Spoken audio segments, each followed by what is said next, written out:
Okay, everyone, so I'm going to talk about is Robinhood, the investment app, a safe app to use today? And basically, it is safe to use, but that's not the main issue. Now, let me explain what I mean by that.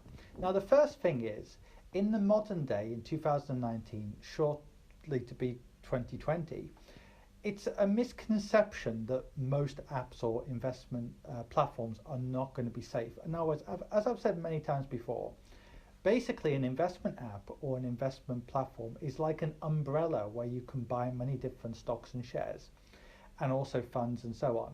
However, there are checks and balances for if a company will go bankrupt. In other words, in almost every developed country in the world now, there's either some kind of government guarantee in case the company goes bankrupt, or we could say or there is some kind of check and balance, for example, where your assets are held separately from the company's liabilities. So many brokerages now have what could be called the segregated account system, where basically, even if they were to go bankrupt, your money is not held, it can't be used to pay off liabilities. In other words, it's not the same thing as a bank. With a bank, of course, you can give them money, as a deposit in the bank. You're not paid much interest for that. They can actually use that money to actually make loans to other people. In a brokerage model, often that's very different, and there are checks and balances. So I can't think of one case in the last 5 or 10 years where in any kind of developed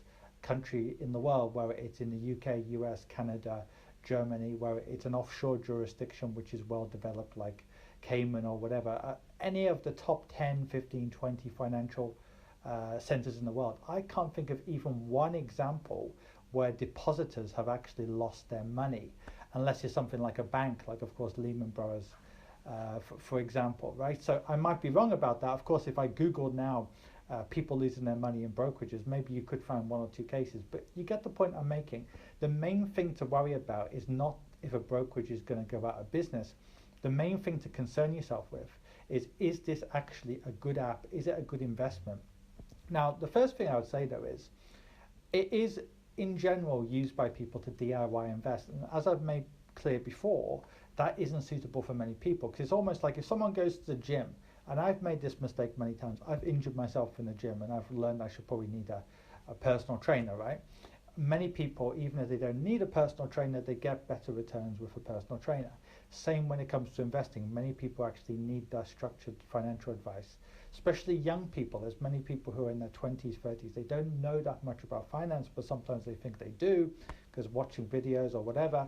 A lot of those people could do with good quality advice. And beyond that, it's also mainly based in America, which means many people outside of America can't even get access to the app. So I would say it is safe, the fees are fine and so on, but that's not the main issue. Always consider, can you DIY invest, or would you be better getting investment advice?